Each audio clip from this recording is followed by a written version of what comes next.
ရားသခင်က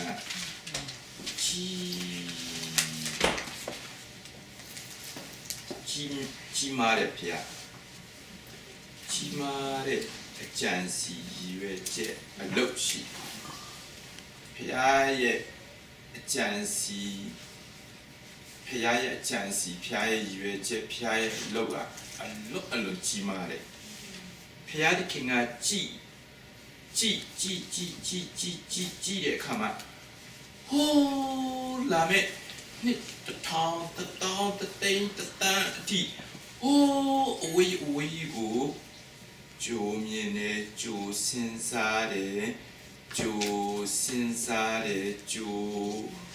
တည်တယ်ကြိုပြင်ဆင်တယ်ကြိုစီမံကိန်းဆွဲတယ်ကြိုတင်စီမံကိန်းဆွဲတယ်ကြိုတင်လဲပြောပြ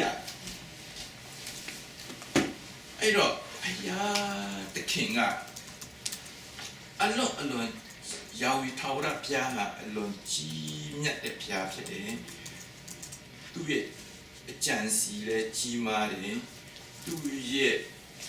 ရွယ်ချက်လည်းကြီးမားတယ်သူရဲ့အလုပ်လည်းကြီးမားတယ်ဒါကြောင့်မလို့အင်္ဂလိပ်လိုတော့ great redemption လို့ခေါ်တယ် great redemption ဆိုတာဖယားရဲ့ရွေးနှုတ်ခြင်းစီမံကိန်းအလွန်ကြီးမားတဲ့ဖယားရဲ့ရွေးနှုတ်ခြင်းစီမံကိန်းလို့ခေါ်တယ်အဲ့ဒီစကားလုံးကကျွန်တော်ကြားခဲ့တာလွန်ခဲ့တဲ့နှစ်40-50ရှိပြီဒါပေမဲ့ဘလောက်ကြီးတယ်ဆိုတာပဲသိတယ်ဘလောက်ကြီးတယ်ဆိုတာမသိဘူးကြီးတယ်ပဲသိတယ်ဘလောက်ကြီးတယ်မသိဘူးအဲ့ဒီဘလောက်ကြီးတယ်မသိတဲ့အတွက်ကြောင့်ကျွန်တော်တို့ကမခံစားရဘူးဖြစ်တကယ်တော့ဘလောက်ကြီးမားတယ်ဆိုတာသိရုံမကဘူးအဲ့ဒီအလောက်ကကြီးမားရုံကဘုရားရဲ့မေတ္တာကရုဏာကောင်းမြတ်ခြင်းလေကြီးမားပြန်ရောနောက်ပြီးတော့အဝေးကြီးကိုဘုရားစီမံကိန်းဆွဲထားတယ်ထာဝရကျွန်တော်တို့ထာဝရအသက်ရှင်ဖို့ကျွန်တော်တို့ထာဝရကောင်းစားဖို့ကျွန်တော်တို့ကောင်းစားတာကိုထာဝရကောင်းစားစေခြင်းအမြဲတမ်းကောင်းစားစေခြင်းနဲ့ထာဝရကောင်းစားစေခြင်းဆိုတော့ကျမ်းမာတာချမ်းသာတာနေတဲ့ချင်းရှိတယ်ပျော်ရွှင်ခြင်းရှိတယ်ဖယားနဲ့တူအမြဲတမ်းနေရတယ်အဲ့တော့ကဘာပေါ်မှာလူစိုးတစ်ခုကင်းသွားမှာနော်အဲ့ဒါကိုပြောတာဖယားဆိုလို့တဲ့အတိတ်ကလူစိုးတစ်ခုနဲ့တူမနေရတော့ကိုယ့်ကိုအနိုင်ကျင့်မဲ့လူမရှိတော့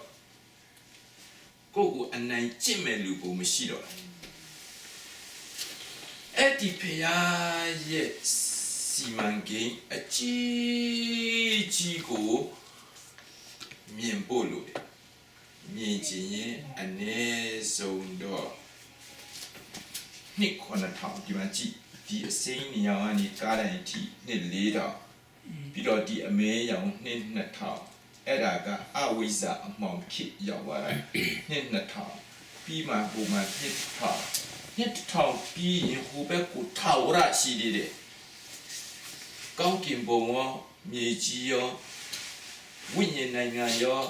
ကာယနိုင်ငံရောနှစ်နိုင်ငံမှာထာဝရနေဖို့နောက်ထပ်ရှိသေးတယ်အဲ့တော့ဖယားရဲ့ရွေးနှုတ်ခြင်းစီမံကိန်းလို့ပြောရင်သူကယခုဘဝနောင်ဘဝနှစ်ခုပါဒီရုပ်လောကကောင်းကင်ဝိညာဉ်နိုင်ငံနှစ်မျိုးပါဒီရွေးနှုတ်ခြင်းစီမံကိန်းကအဲ့တော့အကြီးဖြစ်စဉ်းစားဖို့တော့မှတော်ကြီးမားတယ်အဲ့တော့အဲ့ဒီအလုပ်ကိုဖျားလုပ်နေတဲ့အခါမှာယခုကျွန်တော်တို့ဘယ်မှာရောက်နေတယ်လဲဆိုရင်အဲ့ဒီအမောင် အဝိဇ္ဇာအမှောင်ခိရဲ့အဆုံးမှာရောက်ပြီးတော့အဲ့ဒီနှစ်ထောင်ရဲ့အစကိုဝင်တော့မယ်ဒီနေရာမှာကျွန်တော်တို့ရောက်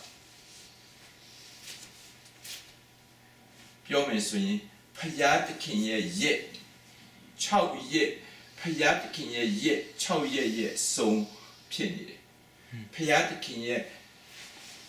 ရက်နောက်ဆုံးတရက်နာမည်ရက်ထဲဝင်တော့အဲ့ဒါဒီလိုဆိုရင်တန်ရှင်သောဝိညာဉ်တော်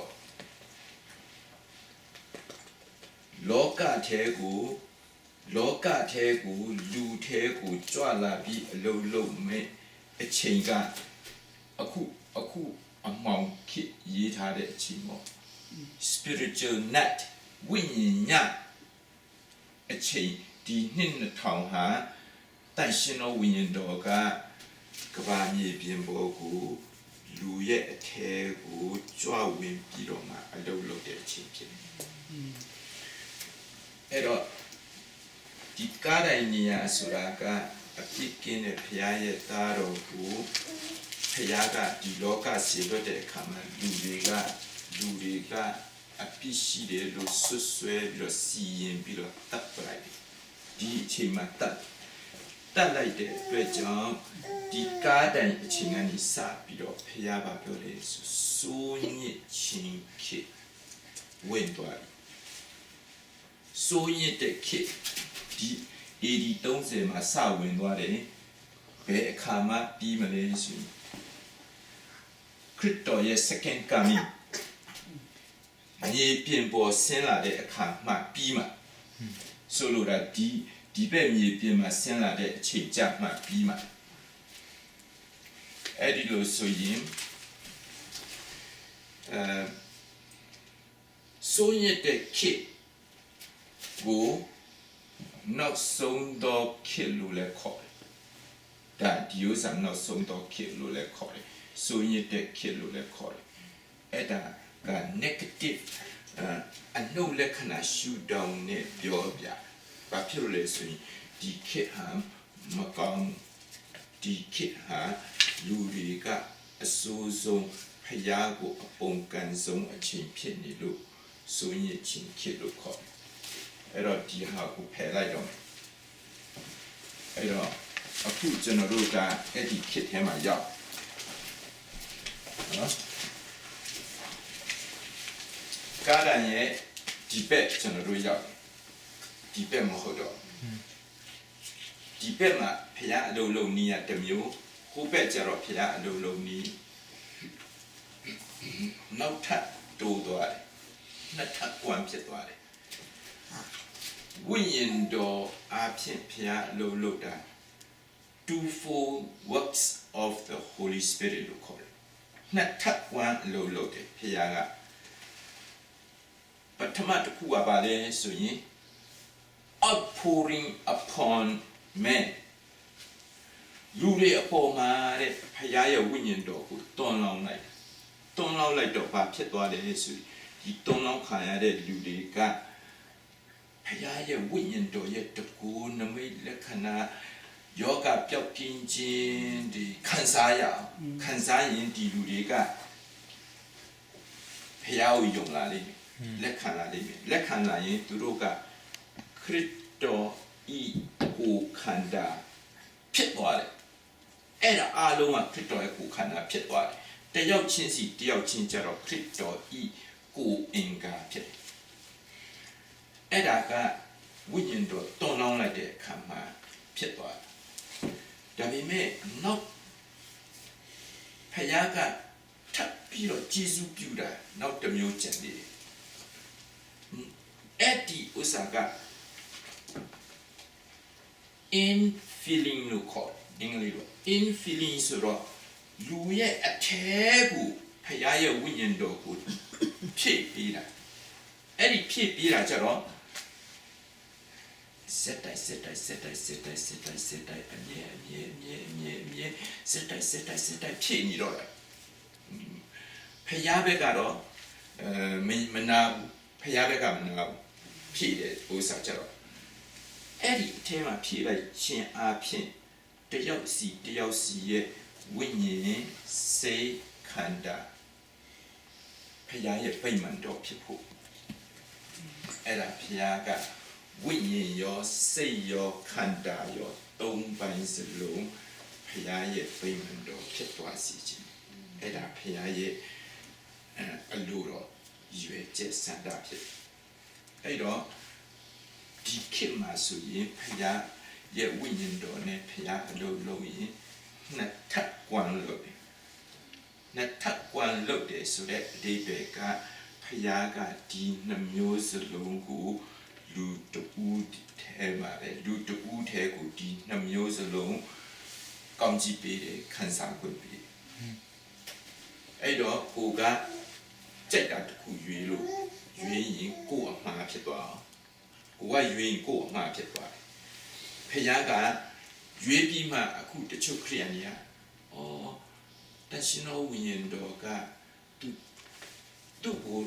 တမျိုးစုပေးမယ်သူ့ကိုတမျိုးစုပေးမယ်သူ့ကိုတမျိုးစုပေးမယ်သူ့ကိုတမျိုးစုပေးမယ်သူ့ကိုနည်းနည်းပေးတယ်သူ့ကိုများများပေးတယ်သူ့ကိုပို့ပေးတယ်အဲ့ဒါဝိညာဉ်တော်သဘောပဲဖခင်သဘောပဲ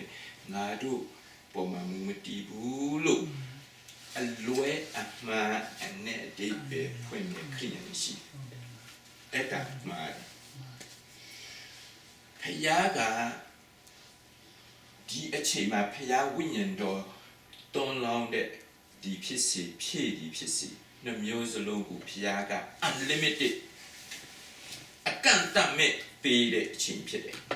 အကန့်အသတ်မဲ့ကိုဖခင်ကတလို့ဟောလူတိုင်းကိုပေးတော့ယောက်ျားမိန်းမခလေးရောလူကြီးရောမယုံကြည်သူရောပေးမှာလက်ခံမဲ့လူမှန်သမျှကိုပေးမှာအဲ့တော့ခရိယန်တွေတချို့ယောက်ျားမှဒုံမဟုတ်ယောက်ျားမှပူရမယ်ဒုံမဟုတ်တရားဟောဆရာလုံးမှပူရမယ်ဒုံမဟုတ်တင်းအုပ်လုံးမှပူရမယ်ဒုံမဟုတ်ကော်မတီရလက်တင်မှရမယ်အဲ့ဒါအပူစကားတွေအဲ့ဒါဂိုင်းကနာကအလွဲတွန်တင်အလွဲဟောပြောနေတဲ့အရာကြီးကြီးပဲဖယားတခင်ကလူမျက်နှာမလိုက်ဘူးလူမျိုးလည်းမလိုက်ဘူးဖယားကလူတိုင်းကိုခလေးလေးက9နှစ်10နှစ်အရွယ်ခလေးဖြစ်စီလူကြီးပေါ်မှာလက်တင်ပြီးဆူတောင်းပေးလို့ရ9နှစ်10နှစ်အရွယ်ခလေးဖြစ်စီနော်ယောက်ျားလေးဖြစ်စီမိန်းကလေးဖြစ်စီလူကြီးပေါ်မှာလက်တင်ပြီးသူကဖယားစကားကိုနားခံပြီးတော့သူကဆူတောင်းပေးရအဲ့ဒါစင်ကာပူမှာအခုအိမ်မှာ cell ရှိတယ်အိမ်မှာ cell ရှိရင်သူက 4W နဲ့တနိုင်ခွဲတွင် 4W နဲ့ဝပြကိုခွဲပထမ W က welcome ဒုတိယ W က worship တတိယ W ကနှုတ်ကပတ်တော်ဝင်လာတယ်စတုတ္ထ W က works let do it ဖျားပြောတဲ့စကားတန်ကျင့်သုံးအဲ့တော့အဲ့ဒီ၄ပိုင်းကိုတနိုင်ခွဲတနိုင်နဲ့တနိုင်ခွဲတွင်ပြည့်အောင်သူတို့ကလှုပ်ဆောင်တယ်အဲ့တော့လှုပ်ဆောင်တဲ့အခါမှာနောက်ဆုံး work ဆိုတာဒီ cell ထဲမှာပါဝင်တဲ့9ယောက်10ယောက်10ယောက်လောက်ရှိတယ်ဘယ်သူပဲစူတောင်းခံခြင်းဒီဖြစ်စီဘယ်သူပဲတခုခုစူတောင်းเสียရှိသည်ဖြစ်စီတယောက်ကလူချင်းကြံတဲ့လူတွေအားလုံးယောက်ျားမိန်းမခလေးရောလူလာလက်တင်ပြီးစူတောင်းဒါဖျားပြောစကားအတိုင်းသူတို့ကလက်တွေ့ကျင့်သုံးအဲ့ဒီလိုလုပ်နေကြလုပ်နေဒီလိုပဲအပတ်တိုင်း cell နဲ့အိမ်မှာလုပ်တော့ဒီနေ့ကျတော့ကလေးအမေတရားသူဖျားပြီးအဲ့ရတဲ့မှာနေမကောင်းဖြစ်ပြီးတော့မထနိုင်တော့အဲ့ဒါနဲ့ तू ကဘာလုပ်လဲဆိုရင်သူ့မှာကလေးလေးတယောက်ရှိတော့9နှစ်10နှစ်ရွယ်ကဲငါ့ကိုဆေးယူပေးရေနွေးယူပေးဘာယူပေး ခိုင်းပြီးတော့သူကအဲ့ဒါပဲတော့သူနေမကောင်းဖြစ်သူ့အမေကတတိမရသူနေမကောင်းဖြစ်နေတာကိုဘယ်လိုအားဖြင့်ပြောက်မယ်ဆိုနေတတိမရအဲ့ဒီကလေးကတတိယအမေတဲ့ဆူတောင်းပေးမယ်လက်တင်ပေးမယ်ပျောက်သွားမှာပါဆိုတော့သူ့အမေလည်းကြားရောတအားအော်သွားတာဘာဖြစ်လို့ဆိုသူ့အမေကတတိမရဒါပေမဲ့သူ့ကလေးလေးကတတိယဆိုတော့ဘာဖြစ်လို့လဲဆိုဆဲလ်မှာလက်တွေ့သူတို့ကကျင့်သုံးတာအဲ့ဒါကိုကလေးလေးကမြင်သွားတယ်ဘူးတယ်မြင်သွားဘူးတယ်လက်တွေ့လည်းပဲနေမကောင်းတဲ့လူကိုလက်တင်ဆူတောင်းတာရှိဘူးတော့အခုသူ့အမေနေမကောင်းတဲ့အခါမှာသူလက်တင်ပေးတယ်ဆူတောင်းပေးတယ်ဒါပေမဲ့သူ့အမေကအေးလို့ပြောတော့ဒီကလေးလေးကသူ့အမေကိုလက်တင်ဆူတောင်းလိုက်တာ ਨੇ တကယ်ပဲသူ့အမေကကြမ်းလာသွားတော့သူ့အမေကတက်တည်ခံကြည်စမ်းနဲ့ငါတို့လူကြီးတွေကတကယ်ကြိုင်ရင်းနဲ့ဟိုနေမကောင်းဖြစ်တော့စေတော့မလားစီယုံပြရမလားဆရာဝန်စီတွားမလားစိတ်ကပင်တော့ကရမ်းများကိုကလေးနေမကောင်းရင်လည်းဒီလိုမျိုးဖြစ်ကိုနေမကောင်းရင်လည်းဒီလိုမျိုးဖြစ်အဲ့ဒီကိုနဲ့အရွယ်ကလေးကလက်တင်ပြီးဆူတောင်းပြီးဖယားဒီကင်းလာရောက်လေကျမ်းမာနေဆိုဒီကလေးရဲ့ယုံကြည်ခြင်းကခြေစမ်းနေသူပြန်ပြီးတော့သူ့အမေပြောတယ်။အော်ခြေစမ်းကလေးလေးရဲ့ယုံကြည်ခြင်းကအမတန်ပဲငါတို့လူကြီးထက်တောင်ပို့ပြီးတော့ဖယားကိုယုံတတ်ပါလားဆိုတော့သူကတွေ့အဲ့တော့ဒါကြောင့်လို့အိမ်မှာ home cell ရှိတဲ့အခါမှာကျန်းစာထဲမှာဖျားပြောတဲ့အတိုင်းလူမကိုလက်တင်ဆူတောင်းဆိုရင်ဒီမှာရှိတဲ့လူအလုံးယောက်ျားမိန်းမကလေးလူကြီးအလုံးလက်တင်ရတယ်ဖျားစကားကိုယောက်ျားမှနားထောင်ရတာမဟုတ်တာမိန်းမလည်းနားထောင်ဖို့လိုတယ်လူကြီးပဲနားထောင်ရတာမဟုတ်တာကလေးလည်းနားထောင်ဖို့လိုတယ်အဲ့တော့ကလေးလေးကဘယ်လောက်ငြိမ်ရင်3-4-5နှစ်ဖြစ်စီလားတို့ဆူတောင်းမယ်ဖျားပြောတဲ့အတိုင်းတို့လက်တွေ့ကျင့်သုံးဆိုပြီးတော့အဲ့ဒီလက်တွေ့ကျင့်သုံးတဲ့အရာဟာဒီကလေးလေးထဲမှာမျိုးစစ်ကြသွားတယ်ကြည်သာအဲ့ဒီကလေးလေးထဲမှာအဲ့ဒီမျိုးစစ်ကြသွားတဲ့ယုံကြည်ခြင်းကသူတက်လုံးပါအဲ့ဒါကြောင့်မလို့ယခုခေတ်ဒီဝိညာဉ်တော်ခေတ်လို့ခေါ်တယ်။ဘာကြောင့်ဝိညာဉ်တော်ခေတ်လဲလို့ပြောရင်ဝိညာဉ်တော်ကဒီကဘာမြေပြင်ပေါ်မှာလူရဲ့အထဲမှာကြွဝင်ပြီးအမြဲနေပြီးအမြဲအလိုလိုအဲ့ဒါအရေးကြီးတယ်ဒီစကလုံးတိယုံနဲ့မလုံးတော့ဘူးဒီစကလုံးရဲ့အ내အဓိပ္ပာယ်နဲ့ဖယားသခင်ဆိုလိုချက်ကိုသိဖို့လိုအဲ့တော့ဖယားရဲ့ဝိညာဉ်တော်ကိုလက်ခံသူတိုင်းဆိုရင်ကိုယ်ထဲမှာဖယားရဲ့ဝိညာဉ်တော်အမြဲနေပဲနေတာမဟုတ်ဘူးသူအလုံးလုံးနေအဲ့တော့နောက်တစ်ဆင့်ပြီးတစ်ဆင့်သွားတော့မယ်ဘာအလုံးလုံးတယ်လဲဆိုတာသွားတော့မယ်ဘာအလုံးလုံးတယ်လဲဆိုရင်နံပါတ်1ဒီဖယားရဲ့ဝိညာဉ်တော်ကကိုယ့်ရဲ့ဝိညာဉ်တာမကောင်းတော့ကိုယ့်ရဲ့စိတ်နဲ့ဒီတွေးတာခန္ဓာကကိုယ်ဟာဖယားရဲ့ဗိမာန်တော်ဖြစ်တယ်လို့ဒီတန်ရှင်တော်ဝိညာဉ်တော်ဒီကာယကံရှင်ကိုသူကဖွင့်ပြပြောပြဖွင့်ပြပြောပြကိုကဖယားဗိမာန်တော်ဖြစ်ဒါဒီမကတည်းကမကြည့်တခြားလူတွေလည်းပဲထပ်စုလိုက်ရင်စုလိုက်တဲ့လူစုဟာခရစ်တော်ဤကိုခန္ဓာဖြစ်တယ် ခရစ်တော်ဤကိုခန္ဓာမှာဖယားဖဖယားကိုယ်တိုင်ကင်းဝတ်တယ်အဲ့ဒါအရေးကြီးတယ်ဆိုလိုတာဖယားတခင်လုံနေတဲ့အလုပ်ဟာကိုယ်တယောက်တည်းတည်းမကတခြားလူစုလည်းပါတယ်တဲ့လူအများလည်းပါတယ်အဲ့တော့ဒီလူအများကိုဖျားပါလို့စုစည်းနေတယ်ဖျားပါလို့လေစုစည်းဟမ်စုစ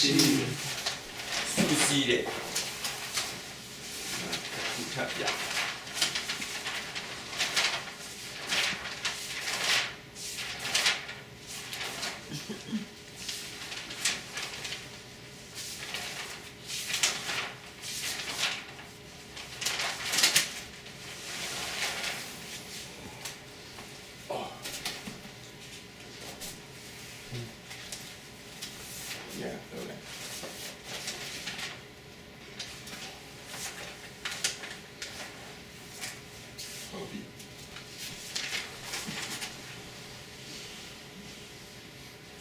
စုစည်းလိုက်ရင်ခရစ်တော်ရဲ့ကိုယ်ခန္ဓာလို့ခေါ်ခရစ်တော်ရဲ့ကိုယ်ခန္ဓာကို church လို့ခေါ်အဲ့တော့ဒီပုံနဲ့ကြည့်ရင်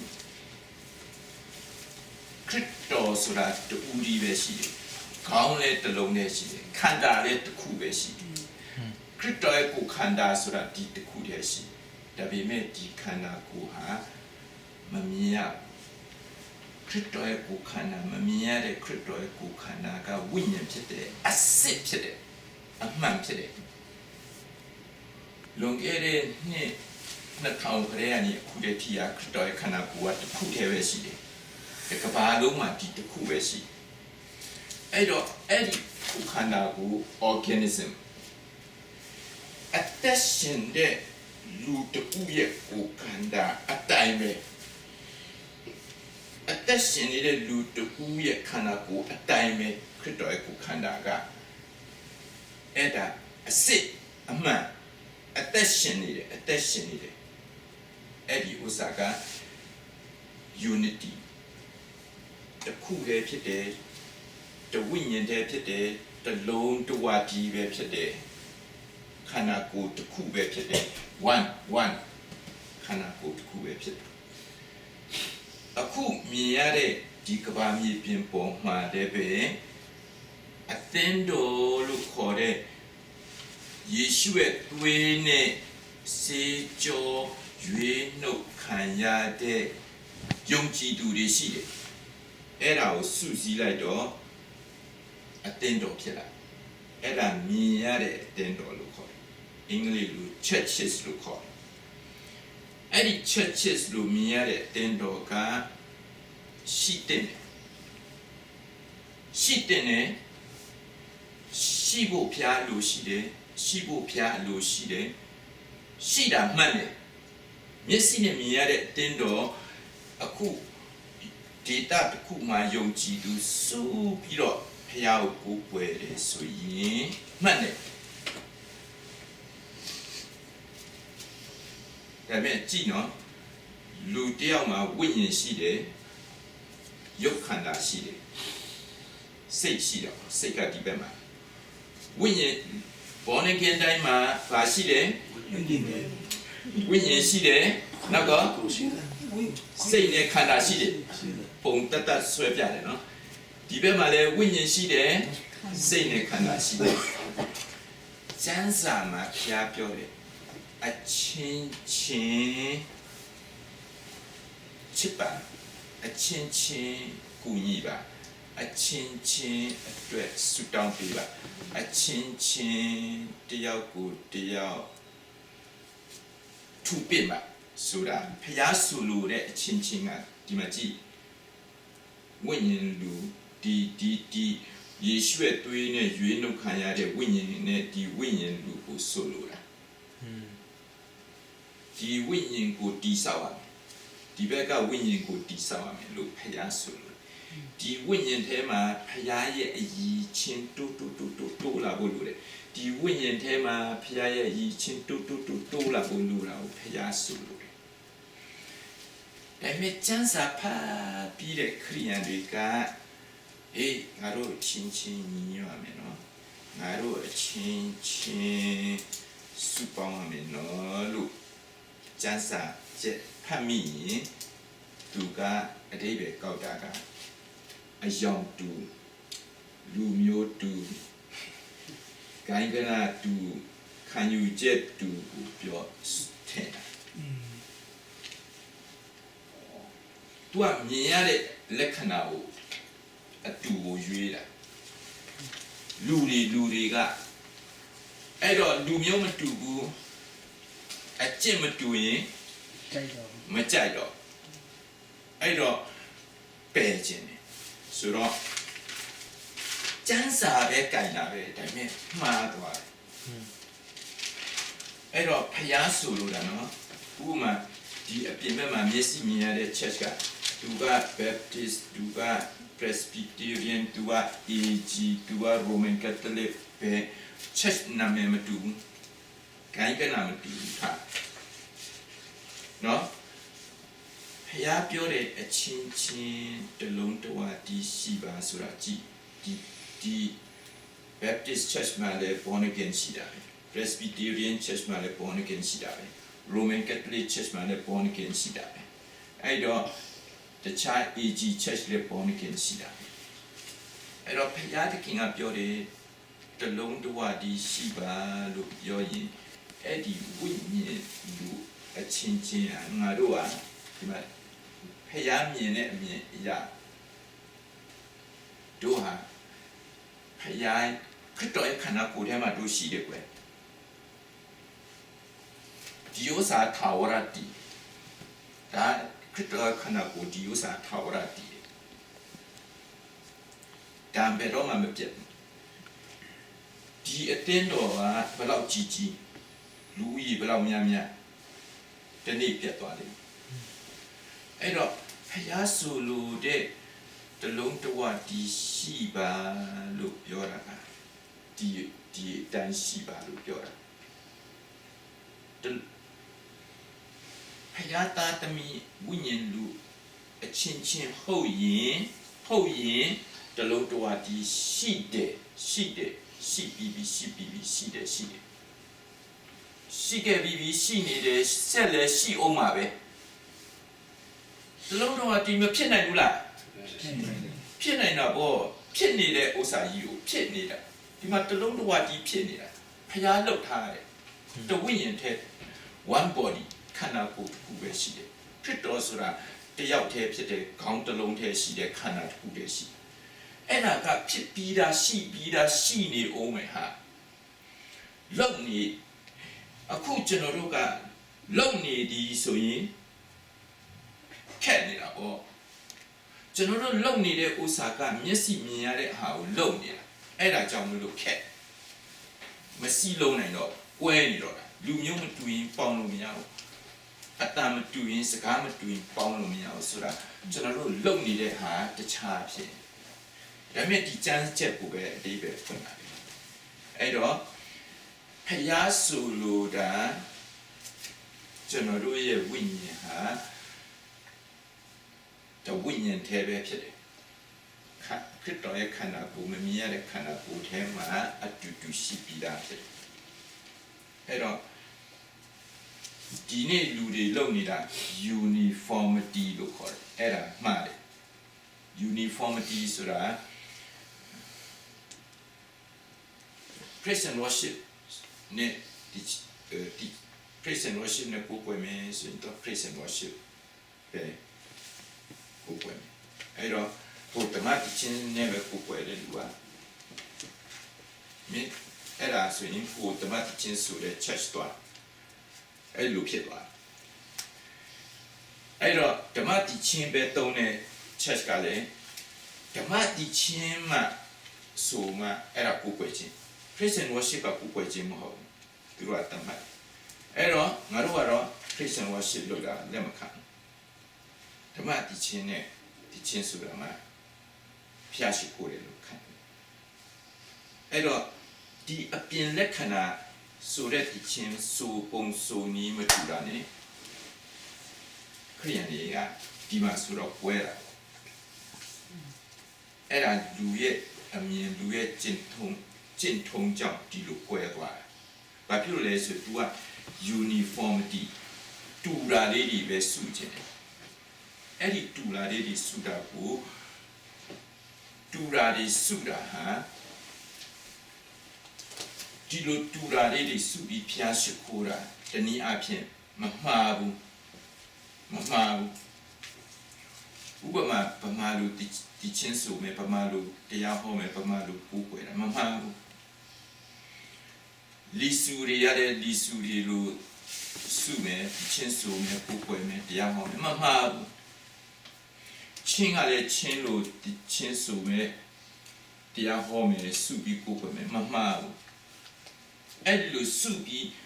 ကိုစကားကိုကြိုက်တဲ့ပုံစံနဲ့ဖျားရှိခိုးရင်မမှားဘူးဓမ္မတိချင်းပဲသုံးမယ်ဆိုလည်းမမှားဘူးဓမ္မတိချင်းမသုံးမယ်နဲ့ praise and worship နဲ့ဖျားရှိခိုးရင်လည်းမမှားဘူးသူက praise and worship နဲ့ပဲတွားမယ်မမှားဘူးလက်မြောက်မယ် hallelujah အော်မယ်မမှားဘူးသူတို့ကလက်မမြောက်ရဘူး hallelujah လည်းမအော်ရဘူး amen လည်းမဆိုရဘူးသူလည်းမမှားပါဘူးတကယ်ဆိုရင်အဲ့တော့တိတ္တဖျားရှိခိုးတာတော့မမှားဘူးဒါပေမဲ့ပွဲရင်တော့မှားဖျားပြောတယ်မကွဲရလူတိုင်းလူလက်ခွင့်ပေးမယ်မင်းစိတ်တိုင်းကြဖျားရှိခိုးခြင်းတို့လို့ရှိခိုးရ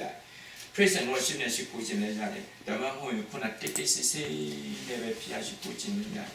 ဖျားဒီနှမျိုးစလုံးကိုဖျားမှာဘူးပြောတယ်နေ့တော့ဘာတူတော့ဒါပေမဲ့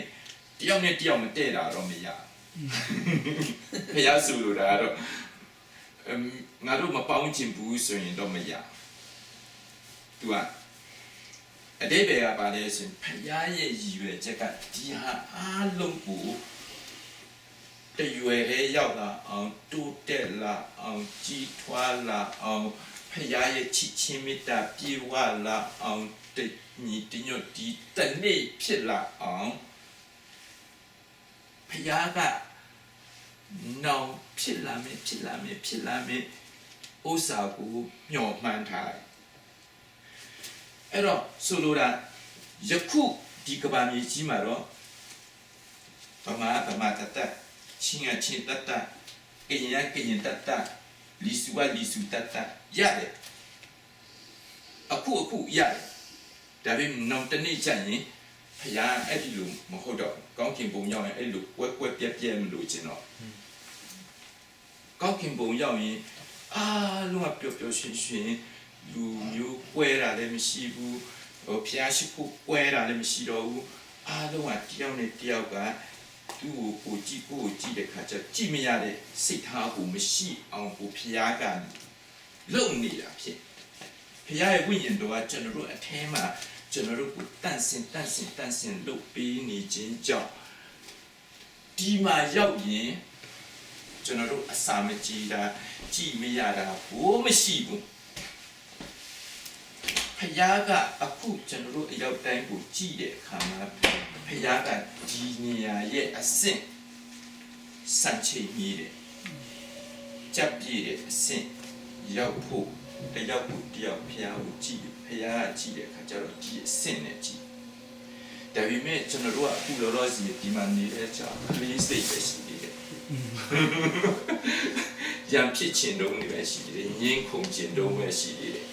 အဲ့တော့ကျွန်တော်တို့အခုလောလောဆယ်နေတဲ့အဆင့်ဒီအနေလွန်နေတယ်ဖျားလိုခြင်းနဲ့အဆင့်မရောက်သေးဘူး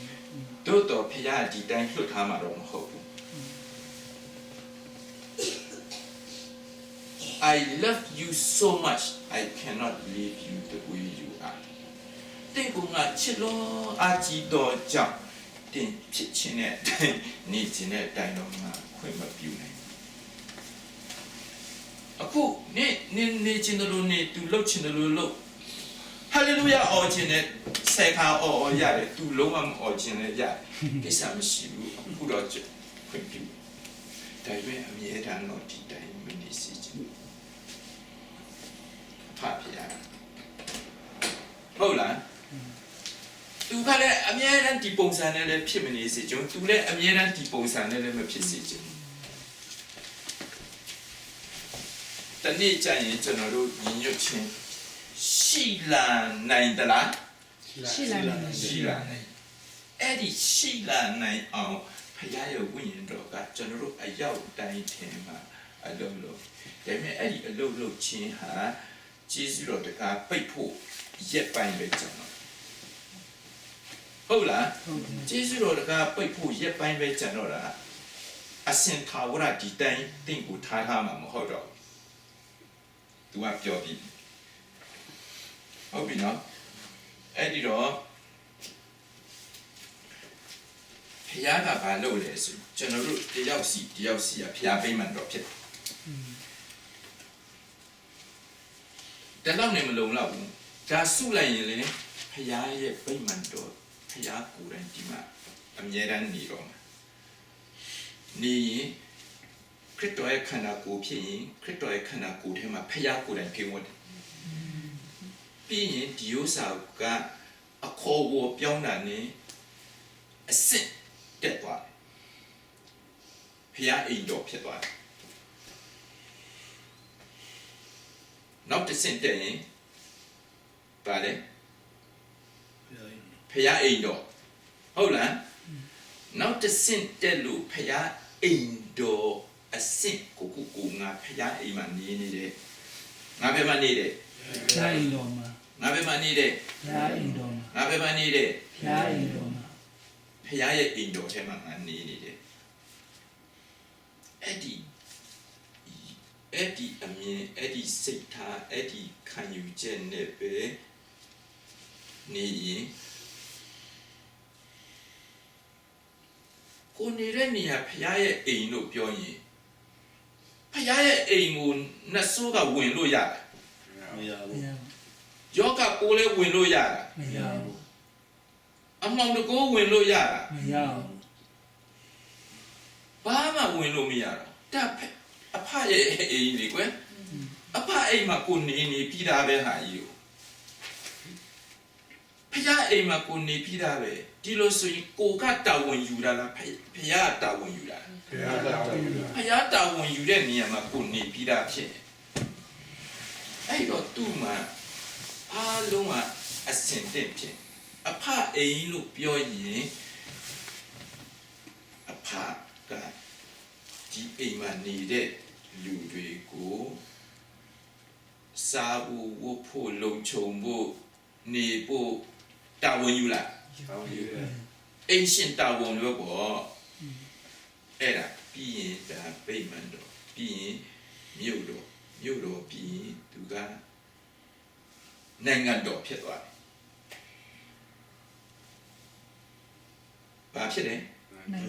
ငံတော်ဖျားသခင်ရဲ့နိုင်ငံတော်ဒါပါလေဖျားသခင်နိုင်ငံတော်ဖျားရဲ့နိုင်ငံတော်လို့ပြောရင်နိုင်ငံလို့ပြောရင်အကြီးကြီးဖြစ်သွားပြီအကြီးကြီးမှအကြီးကြီးဖြစ်သွားပြီအကြီးကြီးဖြစ်ရုံမကဘူးသူကစနစ်ပြောင်းသွားတယ်အိမ်မှာတော့အဖရဲ့အိမ်မှာတော့love and mercies အဖရဲ့ချစ်ချင်းမေတ္တာအဲ့ဒီအိမ်မှာနေလိမ္မာတယ်နော်နေလိမ္မာတယ်ယိုအမြဲတမ်းချော့အမြဲတမ်းကြောတတ်ဟုတ်လားဟုတ်တယ်အဲ့ဒါအဖအိမ်မှာနေတဲ့အခါမှာအဖကချစ်ချင်းကရုဏာတော်ဟာအမြဲတမ်းအဖရဲ့ချစ်ချင်းမေတ္တာကရုဏာတော်ဟာဒီတိုင်းပဲကျွန်တော်တို့ကိုဆက်ဆံတို့တော့ဖခင်ရဲ့နိုင်ငံတော်လို့ပြောရင်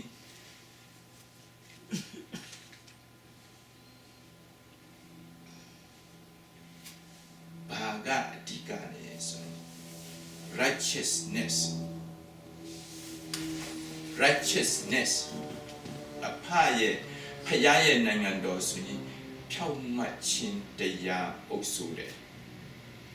ဖြောင့်မတ်ခြင်းအုပ်စိုးတယ် ချစ်ချင်းမေတ္တာနဲ့ကရုဏာမဟုတ်တော့ဖြောက်မှတ်ခြင်းနဲ့ပဲအုပ်စိုးတယ်ဘာဖြစ်လဲဆိုရင်အဖရဲ့အုပ်စိုးခြင်းဟာဖြောက်မှတ်ခြင်းနဲ့ပဲအုပ်စိုးတာဖြစ်သွားပြီသူကနောက်ထပ်အစင်မြင့်သွားဖြောက်မှတ်ခြင်းဆိုတာဘာလဲဆိုရင်သူကဘုရားသခင်ကပြောတယ်အဓိကပါလဲဆိုရင်ဘုရားကဥပမာဒီတရားဒီမှာကြည့်နော်ဒီတရားရဲ့ဒီတရားဒါကကပ္ပလီဖြစ်ပါစေအမေဒါကအာရှလူမျိုးဒါကအဖြူရောင်ဒါကဗမာဟုတ်လားဒါတရုတ်ဒါကလာထားအယောင်တူလားမတူ ယဉ်ကျေးမှုတူလား မတူ ယဉ်ကျေးမှုလည်းမတူအယောင်လည်းမတူအသင်းတော်တူလား မတူ ယုံကြည်ခြင်းရောတူလား မတူ မတူဒီ church ဒီယုံကြည်သူတွေဘာမှကိုမတူတာအယောင်လည်းမတူလူမျိုးလည်းမတူယဉ်ကျေးမှုလည်းမတူခံယူချက်လည်းမတူဒါပေမဲ့ကြည့်အဖဖရာကအဖတယောက်တည်းပဲရှိတယ်ကျွန်တော်တို့အားလုံးပါဟုတ်လား ဟုတ်တယ် အဲ့ဒီအဖတယောက်ကလည်းအိမ်ပဲရှိတယ်အဲ့ဒီသူ့အိမ်ကိုအဖကဟေးကပလီလည်းငါတာပဲငါလက်ခံတယ်အာရှတိုက်လည်းငါတာပဲငါလက်ခံအဖြူရောင်လည်းငါတာပဲငါလက်ခံချင်းလူမျိုးလည်းငါတာပဲငါလက်ခံတရုတ်လူမျိုးလည်းငါတာပဲငါလက်ခံကလားလူမျိုးလည်းငါတာပဲငါလက်ခံလက်ခံလား လက်ခံ ဟာလေလုယာအော်တဲ့လူကိုလည်းလက်ခံတယ်အာလေလုယာမအော်တဲ့လူလည်းလက်ခံတယ်ဟုတ်လား ဟုတ်တယ် other times ပြောတဲ့လူလည်းလက်ခံတယ် other times မပြောတဲ့လူကိုလက်ခံတယ်ဟုတ်လားအဲ့ဒီအကုန်လုံးလက်ခံတယ်ဟုတ်လားအဲ့ဒါဆိုရင်ねကျွန်တော်တို့ကသူကကပလီဖြစ်လို့သူကကလာဖြစ်လို့သူကအဖြူဖြစ်လို့သူကဟာလေလုယာအော်လို့လက်ခံရမလားလက်မခံရဘူးလားလို့ပြဿနာရှိတာမင်းရင်လက်ခံရမလားလက်မခံရဘူးလား လက်ခံရမယ် အားကြောင့်လက်ခံရမယ် ဆရာ ဘုရားသခင်လက်ခံတော့သူကိုလက်ခံတယ်မှန်တယ်ဗါလေဘုရားသခင်လက်ခံတဲ့သူကို လက်ခံမှ မှန်တာတဲ့ကိုနဲ့လူမျိုးတူမှ doctrine တူမှယုံကြည်ချက်တူမှလက်ခံနေတဲ့ပေတံနဲ့မတန်းရဘူးတဲ့ဘုရားသခင်လက်ခံရင် မှန်တယ် မှန်တယ် လက်ခံမှန်တယ် ကိုလက်ခံရတော့ဟုတ်လားကိုနဲ့လူမျိုးလည်းမတူခံယူချက်လည်းမတူ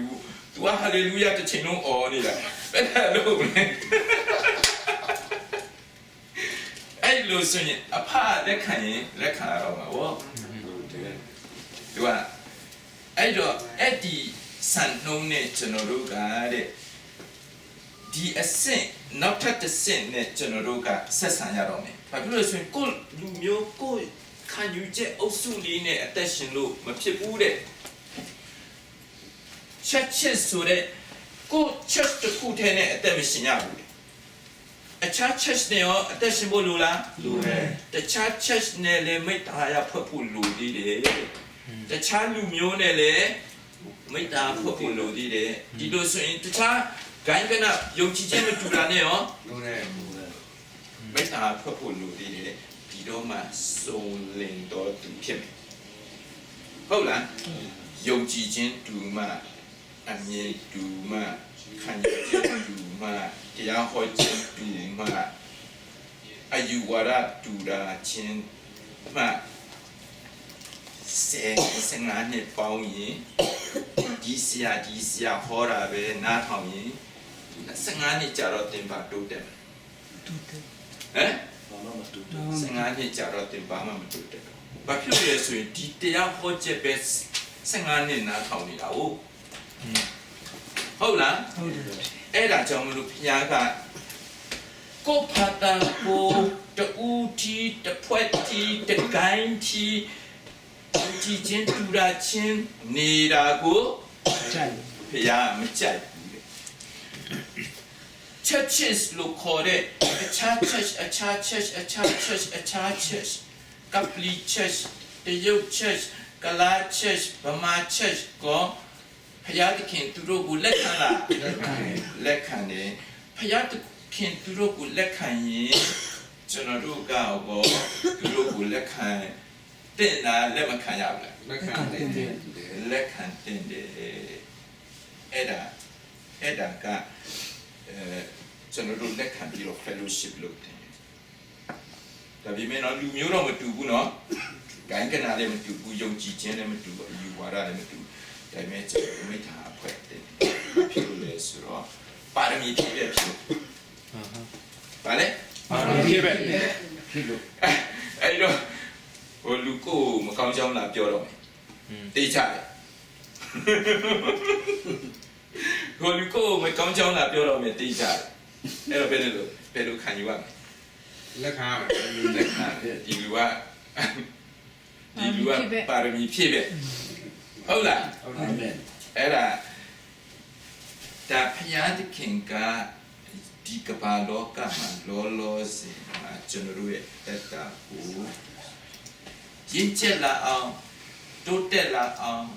စုံလင်လာအောင်ပါရမီရင့်တိုးလာအောင်ဖျားသခင်ကဒီ churches မတူတာပြီမဲ့ဒီ church ဒီမျိုးမရှိတင်ဘူးဟိုဟာမျိုးလည်းမရှိတင်ဘူးဟိုဟာမျိုးမရှိတင်ဘူးလားအဲ့ဒီလို negative အတွေးခေါ် negative အပြော negative ခံယူချက်နဲ့ထားတဲ့လား ထားလိမ့်ဘူး မထားတဲ့ဘူးဒီလိုအနှုတ်လက္ခဏာအတွေးခေါ်အမြင်အပြောမရှိတဲ့ဘူးဘာဖြစ်လို့လဲဆိုရင်ကြည့်ဖယားကကျွန်တော်တို့ကိုယ်ကွယ်တဲ့ယာဝေဖယားကအလွတ်ဉာဏ်ကြီးတယ်ပညာရှိတယ်အဲ့တော့သူကပညာရှိတဲ့အတွက်ကြောင့်သူအလုံးလုံးတဲ့အလုပ်ကအကြီးကြီးဖြစ်တယ်တိတ်ကြီးတယ်တိတ်ကြီးတာကိုသူမြင်တယ်လို့မြင်သူတွေးတယ်လို့တွေးတတ်ဖို့လိုတယ်အဲ့တော့ဖယားခင်ကဘာလုပ်နေတယ်လဲဆိုရင်ကျွန်တော်တို့ကိုဖယားပြောတယ်အခုကျွန်တော်တို့ကအတင်းတော်ဆိုတဲ့တွေးလောက်မလုံးလောက်ဘူးဖယားရဲ့နိုင်ငံတော်ထဲမှာကျွန်တော်တို့ရောက်ပြီကျွန်တော်ဘယ်မှာရောက်နေနိုင်ငံတော်ထဲမှာ ဖယားရဲ့နိုင်ငံတော်ထဲရောက်ရင်ခုနပြောတယ်ဖယားရဲ့အုတ်ချုပ်နီးစနစ်ပြောင်းသွားပြီအဲ့ဒါကိုပါခေါ်လဲဆိုရင် righteousness လို့ခေါ်တယ်ဖယားရဲ့လှုပ်ဆောင်ချက်ဟာမှန်တယ်ဖယားရဲ့ကျင့်ထုံးဟာမှန်တယ်ဖယားရဲ့ကျင့်ထုံးဟာဘယ်လိုမှန်တယ်လဲဆိုရင်သူကအသားမဲတဲ့ကပလီဖြစ်စေသူကအသားမဲတဲ့ကလာဖြစ်စေသူကအသားဝါတဲ့အာရှတိုက်သားဖြစ်စေသူကဥရောပတိုက်သားအဖြူရောင်ဖြစ်စေသူကဗမာဖြစ်စေသူကကချင်ဖြစ်စေချင်းဖြစ်စေအယောင်မတူလဲပဲစကားမတူလဲပဲဖယားကဒီယေရှုရဲ့သွေးနဲ့စေးကြောခံရသူဟုတ်ရင်ဖယားခင်လက်ခံလားလက်ခံတယ် သူ့အိမ်တော်မှာလက်ခံလား လက်ခံတယ် သူ့ရဲ့အိမ်တော်မှာလက်ခံပြီးတာဖြစ်အဲ့တော့အဖကသူ့ရဲ့အိမ်ထဲမှာခန္ဓာကိုယ်တစ်ခုထဲမှာလက်ခံရင်ကျွန်တော်တို့ကလည်းပဲအဖလက်ခံတော့သူကိုလက်ခံရမကြိုက်လေလက်ခံရဟုတ်လား ဟုတ်တယ် မကြိုက်လေလက်ခံရတယ်ဘာဖြစ်လို့လဲဆိုရင်ဒီမှာကြည့်ဖခင်ပြောတယ် I love you ဟုတ်လား but I don't like you လို့ပြောပြီးပြီမဟုတ်လားသူ့ကိုဖခင်ကြိုက်လို့လားမကြိုက်ဘူးသူ့ကိုဖခင်ကြိုက်လို့လားသူ့ကိုလည်းဖခင်မကြိုက်ဘူးသူ့ကိုလည်းဖခင်ပြောရင် I love you but I don't like you ဟုတ်လားသူ့ကိုဖခင်မကြိုက်တာရှိလားရှိတယ်အဲ့တော့ကျွန်တော်တို့လူတယောက်ကိုကြည့်တဲ့အခါကျွန်တော်သူ့ကိုမကြိုက်တာကိုပဲကြည့်ပြီးတော့ပယ်လို့ရလားမရဘူးဘာဖြစ်လို့လဲဆိုရင်ဖခင်ကကြိုက်မကြိုက်နဲ့ညှင်းပယ်တာကိုဖခင်မကျင့်သုံးဖခင်ရဲ့နိုင်ငံတော်ရဲ့ righteousness ကျင့်ထုံးဒီကြိုက်မကြိုက်နဲ့ကျွန်တော်တို့မဆုံးဖြတ်ဘူးဗမာကိုကျွန်တော်တို့မကြိုက်လို့ဗမာကိုကျွန်တော်တို့ပယ်တာဖျားမကြိုက်ဘူးဖျားက love ဖျားရဲ့အိမ်တော်က love နဲ့ပဲကျင့်ထုံးမယ်ဟုတ်လားအဲ့တော့ကပလီဖြစ်ပါစေကလာဖြစ်စေအာရှတိုက်တာဖြစ်စေအဖြူရောင်ဖြစ်ပါစေဟာလေလုယာအော်တဲ့လူဖြစ်စေမအော်တဲ့လူဖြစ်စေဖျားကတော့ချစ်တယ်လက်ခံတယ်သူ့အိမ်မှာတလုံးတဝတီးဖြစ်လာဘူးအဲ့ဒါဆိုရင်ね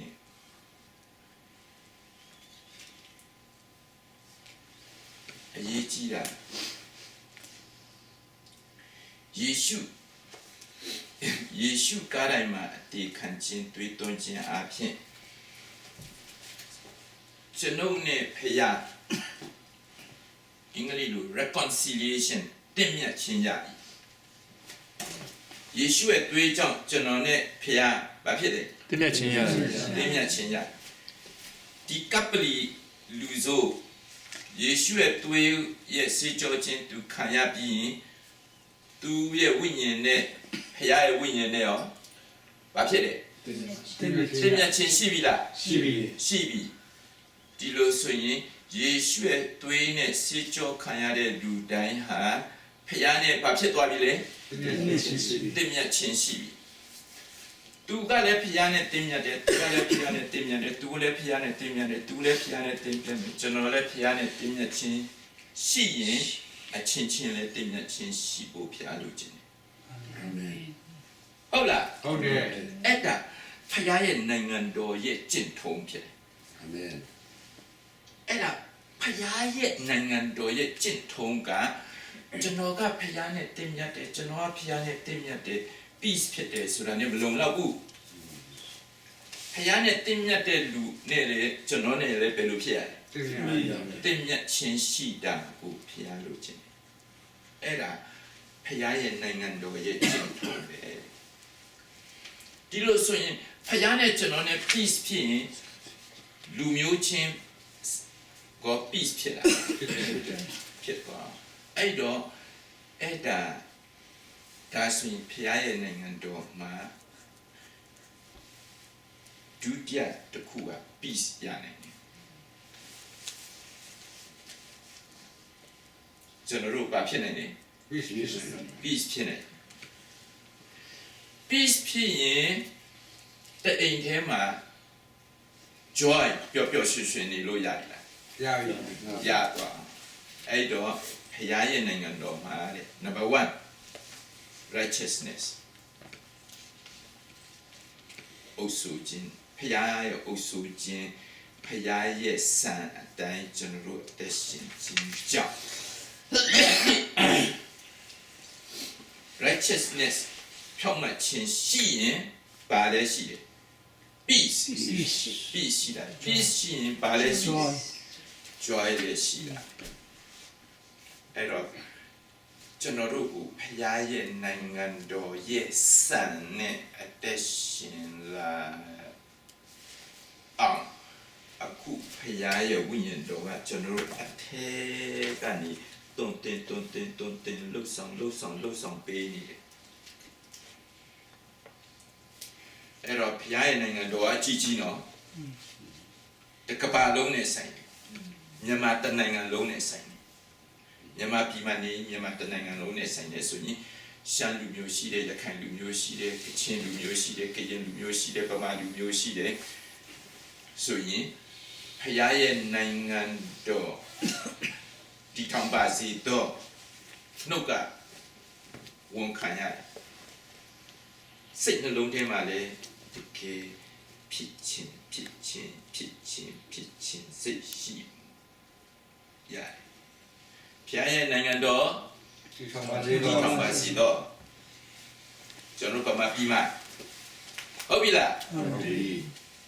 ဖြစ်နိုင်လားဖြစ်နိုင်တယ်ဖြစ်နေလားဖြစ်နေတယ်ဖြစ်နေလားဖြစ်နေတယ်ဖြစ်နေတယ်ဘယ်သူလုံနေတယ်လဲဖခင်လုံနေတယ်ဘယ်သူလုံနေတယ်လဲဖျားလို့လား ဖျားလုံနေတယ်ကျွန်တော်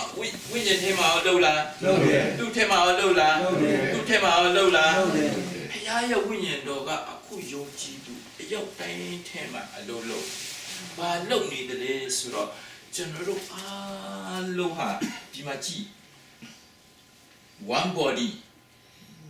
oneness one spirit ဖြစ်လာအောင်ဖျားခင်ဝိညာဉ်တော်ကကျွန်တော်တို့ကိုလို့ဒါပေမဲ့အခုလောလောဆယ်တော့လူမျက်စိနဲ့ကြည့်ရင်သူရှိတဲ့ church ကိုရှိနေတဲ့ church သူရှိနေတဲ့ church သူရှိနေတဲ့ church သူပြောတဲ့စကားကိုပြောတဲ့စကားမတူဘူးကွာခြားချက်ရှိနေလား ရှိနေတယ် ရှိတယ်ဒါပေမဲ့ကွာခြားချက်ကပြဿနာလား မဟုတ်ဘူး ကွာခြားချက်ကပြဿနာမဟုတ်ဘူးခုနဟာလေလုယာ original လူ obviously မ original လူလည်းနေပါစေတွတ်ထားလိုက်ဟုတ်လားအဲ့ဒါပြဿနာမဟုတ်အဲ့ဒီအတွက်မြင်ရင်ခုံနေဘာဖြစ်လို့လဲဆိုကျွန်တော်တို့နောက်တစ်ဆင့်တက်ဖို့ကြံနေတယ် ဟုတ်ကဲ့ ရှေ့ကိုပဲတက်တော့မယ်လေအပေါ်ကိုလည်းတက်တော့မယ်လေဒီလိုပဲရံဖြစ်နေဘယ်တော့မှမတိုးတက်တော့ဘူး တက်နေတယ် ဟုတ်ပြီနော်အေးအဲ့ဒါကိုငါပဲစင်ကိုရောက်အောင်ဖျားကိုဆွဲတင်နေတယ်ဆိုတာဖျားရဲ့အမြင်ကအကျယ်ကြီးအဝေးကြီးထိတူမြင်တယ်ထာဝရအထိတူမြင်တယ်ဟုတ်လား ဟုတ်တယ် တခဏဥစ္စာကိုကြည့်ပြီးတော့စိတ်ညစ်နေပါပဲအခုဖြစ်နေတဲ့ဟာကိုကြည့်ရင်စိတ်ညစ်ဘာဖြစ်လို့လဲဆိုတော့အခုဖြစ်တဲ့ဟာပို့ပြီးတော့ကွဲဖို့ပဲရှိပါမယ်ဘာလို့လဲဆိုလူတွေပြောနေတယ်လူတွေလုပ်နေတဲ့ဥစ္စာကပိုကွဲဖို့လုပ်နေတာသူတို့တွေကမဟုတ်ဘူးလား ဟုတ်တယ် ဒါပေမဲ့ဝိညာဉ်တော်လုပ်နေတာကျတော့ စီလုံး စီတလုံးဒီဖြစ်အောင်လုပ်နေတာနော်အေးအာမင် အာမင်